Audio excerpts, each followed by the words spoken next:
Mauro, bom dia. Achei tão interessante a tua enquete da Twitter que a gente botou aqui, Mauro, para a galera votar também, que é o problema crônico do Flamengo, que é a lateral direita, que parece que todo mundo vê, menos o Flamengo, né, Mauro? Bom dia, derrota ontem, de certa forma, humilhante, né? No Maracanã, um jogo decisivo, mais um jogo decisivo que o Flamengo faz um papelão, né? Então, acho que já está mais do que na hora de começar a pensar na temporada 2024. Acho que o Flamengo já até começou, porque viu que realmente esse ano conquista não vai rolar. Bom dia, bem-vindo, Mauro. Bom dia, Alan, bom dia a todos. É vergonhoso, né? Você tomar de 3-0 de novo, né? Porque o Flamengo já tomou de 3-0 do Cuiabá, do Atlético Paranaense e agora do Atlético. E duas dessas derrotas foram como mandantes. O Flamengo era mandante lá em Cariacica quando o Atlético do Paraná fez 3-0, ontem no Maracanã novamente. Ainda perdeu aquele jogo do Cuiabá e teve o de 4-0 para o Red Bull Bragantino. Né? Isso significa que o Flamengo, nesses 4 jogos, não fez nenhum gol e tomou 13 gols. 13 gols. Né? É muito, né? Com diferentes treinadores, o que deixa claro que a culpa não é só do técnico, seja Sampaoli, Tite ou quem for. Tem culpa do elenco, é óbvio. Aliás, a gente está vivendo uma situação meio bizarra, né? Hoje eu fiquei bem irritado com covardia de rede social, de gente que tenta desviar o foco. Quando você cobra um jogador, faz uma análise pós-jogo, seja um tweet, um comentário. Fiz uma live no meu canal ontem, mais de 1 hora. Você está falando do jogo, cara. Você está falando do jogo, está falando dos jogadores, falando do técnico. Não está discutindo os erros da diretoria nesse momento. Eles estão ali e são citados sempre. E é óbvio que os principais responsáveis pela fase do Flamengo chamam-se Rodolfo Landim, Marcos Braz e os que vêm abaixo dele. Porque eles são os caras que tomam a decisão. Ter um orçamento bilionário não consegue fazer o futebol funcionar por paternalismo, escolhas erradas, demissões precoces de técnico, contratações equivocadas, uma série de erros. Isso é dito por mim, por muitos de nós, quase que diariamente.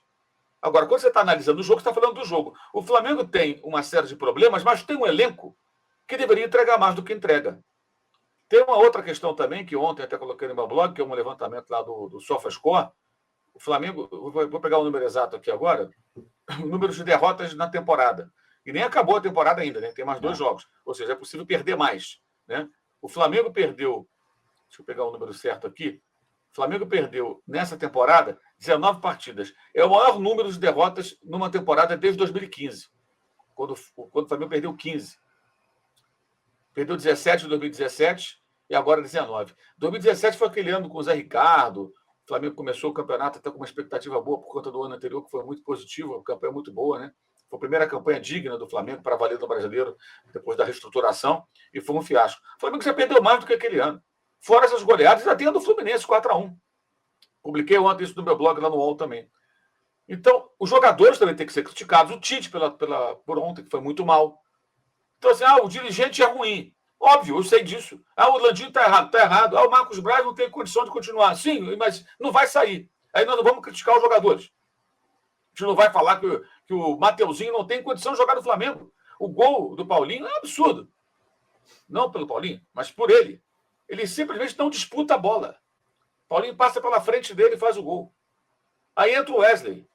Primeira bola do Wesley, ele comete ele erra um passe, dá a bola no pé do Arana, se não me engano, aciona o contra-ataque do Atlético, o Edenilson sai na cara do gol. E o Rossi também fica passivo, cai antes do chute. Não entendi o Rossi também, o goleiro que até agora não se justificou tanta expectativa. Não me surpreende, porque nunca achei que fosse um grande goleiro, é mais pegador de pênalti do que um grande goleiro. Mas vamos ver se ele apresenta algo mais, né, daqui para frente.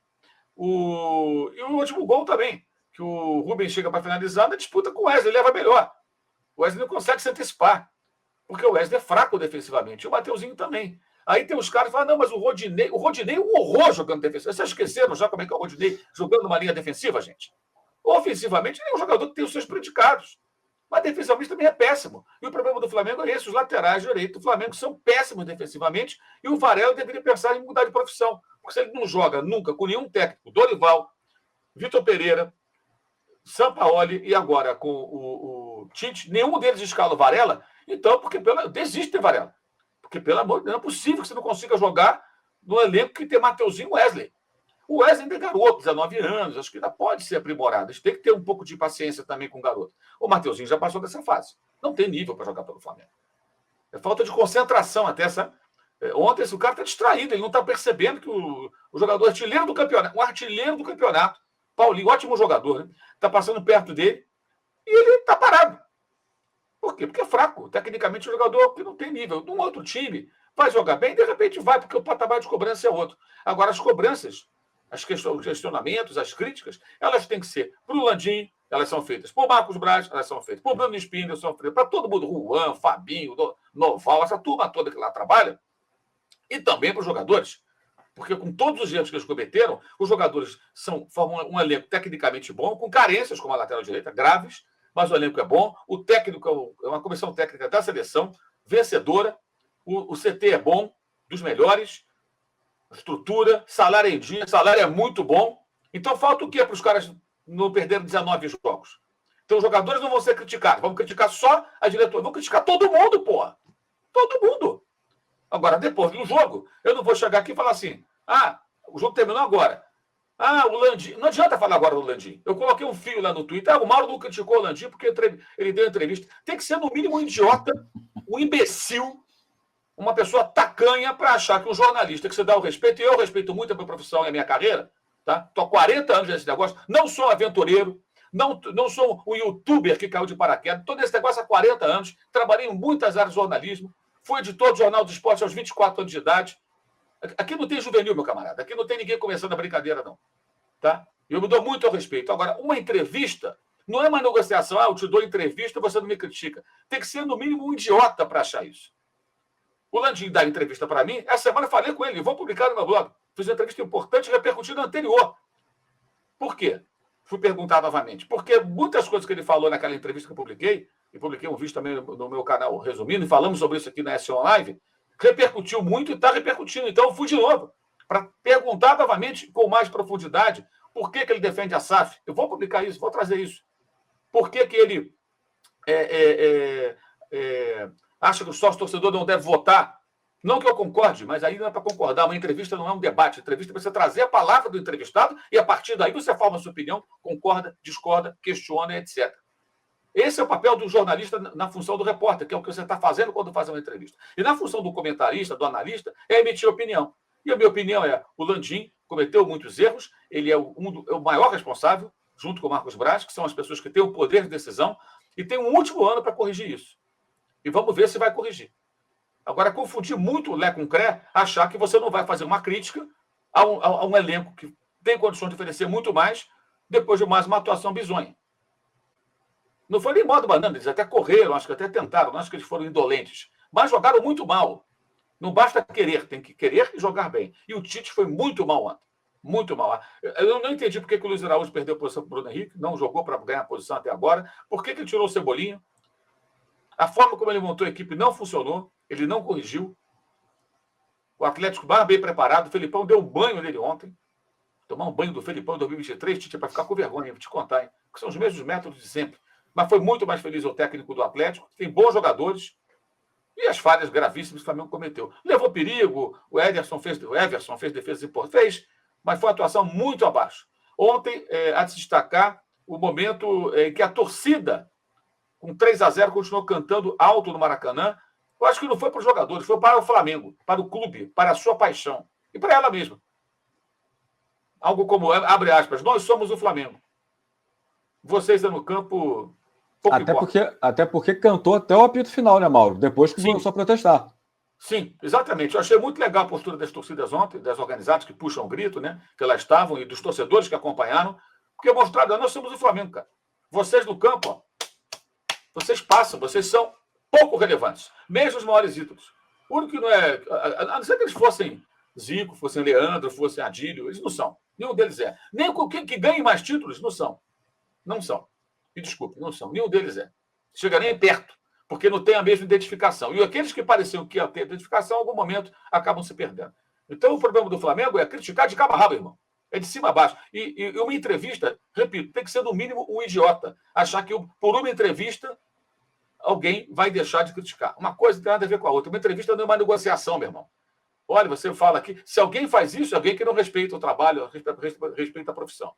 Passa longe do seu caso aqui, e a gente vai continuar falando. Agora, não dá para isentar de crítica de jogador de futebol, porque o dirigente foi incompetente. E outra coisa, o primeiro a perguntar a ele sobre Marcos Braz, por que não saía, fui eu. Está lá no meu Twitter. Não, ele falou, só sai quando quiser, se quiser. Tempos depois perguntei de novo, Landim, o Marcos Braz e tal, houve aquele episódio todo. Não vai sair. Então, eu tenho dito há muito tempo, o grito do Fora Marcos Braz é um grito estéril. Ele é justo, ele é pertinente, mas é estéril, porque não vai sair. Salvo um fato novo. Então, é com o Marcos Braz, é com o Landim que o Flamengo vai até o ano que vem. E eu vou continuar criticando, e sempre que possível, o Marcos Braz eu não tenho conseguido falar. Estou querendo falar com ele, quero fazer perguntas a ele. Alô, Marcos Braz, tudo bem? Estou falando aqui de público. Na hora que ele me atendeu, vou ligar para ele, quero perguntar coisas a ele importantes. E vou publicar, se ele me der a entrevista. Sem problema nenhum. E é assim que funciona. Assim é o jornalismo, para quem não entende. Porque esse país está cheio de gente que acha que entende jornalismo. O funcionamento é esse. Você faz as perguntas e a pessoa responde. Na hora de dar opinião, se o seu papel é dar opinião, se você é contratado para dar opinião, porque o repórter não dá opinião. O repórter, ele entrevista. Quem dá opinião é o comentarista. No meu caso, eu sou comentarista, mas eu nunca vou deixar de ser repórter. Eu poderia muito bem me acomodar, sentar aqui olimpicamente, como muitos fazem, e dar opinião, ditar regra. É isso, aquilo e tal, mas eu não. Eu ligo, eu procuro, eu vou atrás. Hoje, no meu blog, eu estou contando uma história importante sobre o Tribunal de Contas, que está interpelando até, com muitos pontos, até muito pertinentes, a licitação do Maracanã. E o Flamengo está preocupado, porque isso pode atravancar. Dia 7, agora, os interessados têm que entregar a proposta. Isso é reportagem, isso é apuração. Falando com as pessoas, falando com as fontes. E sempre que possível, vou entrevistar o Landim. Vou entrevistar o Landim, o Marcos Braz. Se possível, vou entrevistar o presidente do Botafogo, o Texto, quem for. Como já fiz várias entrevistas. Se você pegar lá o quadro que eu tinha lá no UOL, lá, o Dividida, eu entrevistei o presidente de vários clubes. Vários clubes. Outro dia eu tive com o presidente de São Paulo. Fui conversar com ele, falar sobre São Paulo. Publiquei no meu blog. Falei longamente com o Casares, pessoalmente. Porque esse é o trabalho do jornalista. Então as pessoas têm que começar a tentar entender um pouco. E o detalhe, não adianta fazer gracinha em rede social, querer buscar engajamento, só batendo no dirigente e passando à margem dos erros dos jogadores. Todos têm que ser criticados. Os jogadores do Flamengo perderam 19 jogos nesse ano. Vários por goleada. Isso é absurdo. Isso aí não é culpa do Landinho do Braz. A culpa deles são as fragilidades do elenco, o paternalismo, mas isso não significa que em campo esses caras não possam fazer mais do que eles estão fazendo. 19 derrotas no ano é um negócio inadmissível para o elenco mais caro da América do Sul. Tomando 13 gols em 4 jogos, nos quais foi 3-0, 3-0, 3-0, 4-0 e não marcaram nenhum. Aí entra a culpa do Landinho do Braz. Hoje era para ter alguém lá quebrando tudo lá naquele CT. Chamando para conversar. Conversa profissional, olho no olho. Não é humilhar ninguém, assédio moral, não. É chegar e falar, cara, o que acontece? Onde nós estamos? Onde já se viu isso? E o Tite foi muito mal ontem, mas eu até dou um desconto, porque pegou o bonde andando, não queria assumir esse ano, tem a missão de levar o Flamengo à fase de grupos da Libertadores. O Flamengo sonhou aí com o título, mas aí falta consistência. Eu acho que o time do Tite a gente vai ver no ano que vem. E no dia 8, a data agora é essa, mudou. Dia 7 tem uma reunião da federação, então vai ser dia 8, informação. Repórter de novo em ação, tá? Para quem não sabe, consumir informação. Dia 8, dia 6 é quarta-feira. Última rodada do Brasileiro, Flamengo enfrenta São Paulo. Acaba, o Palmeiras deve ser campeão, levanta a taça, acabou. Tchau. Sexta-feira, dia 8, aí a reunião. Essa deve ser a data, tá? É o que está alinhavado.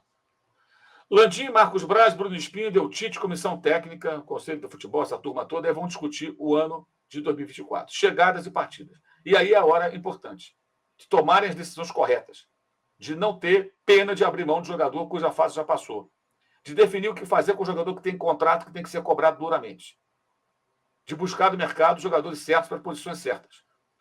Eu acho que esse é o momento. Tem que ser uma ruptura. O Flamengo tem que romper com essa e entender que alguns jogadores ainda têm recuperação. São jovens e são bons. O Cebolinha é um exemplo. O Ayrton Lucas tem recuperação. O Luiz Araújo pode render muito. O Pulgar é outro exemplo. Ninguém queria o Pulgar. Agora ele é o tal, né? O Alan está machucado. Calma, deixa o rapaz voltar. Ele é bom volante, vai ser útil. E alguns têm que ser muito cobrados. Com banco também. O Gabigol já está no banco. Justíssimo. Ontem entrou, jogou 35 minutos. Não consegue criar nada, fazer nada. A fase é ruim, ele tem que trabalhar. Não é que ele não quis. Não consegue. Não consegue. É uma figura nula em campo. E o outro é o Gerson, que foi uma recontratação que até agora não se justificou. E esse jogador também eu acho que tem que ser muito questionado internamente. E você trazendo gente nova, Põe no banco. Põe no banco, cobra, faz, vê o que quer fazer. A contratação do Gerson se mostrou um equívoco. Eu esperava mais dele, porque ele jogou bem lá no Olympique com o Sampaoli. E o que você vê hoje é um jogador muito aquém, especialmente pela maneira blasé como se comporta em campo. Não é um jogador vibrante, não é um jogador que participa de todas. Ele participa de algumas jogadas, ele disputa algumas bolas. E um jogador com a capacidade que ele tem de reter a bola, tem bom passe, tem uma boa finalização de média distância, protege a bola muito bem, é um jogador forte, alto. Ele poderia ser muito melhor do que ele é. Muito melhor do que ele é.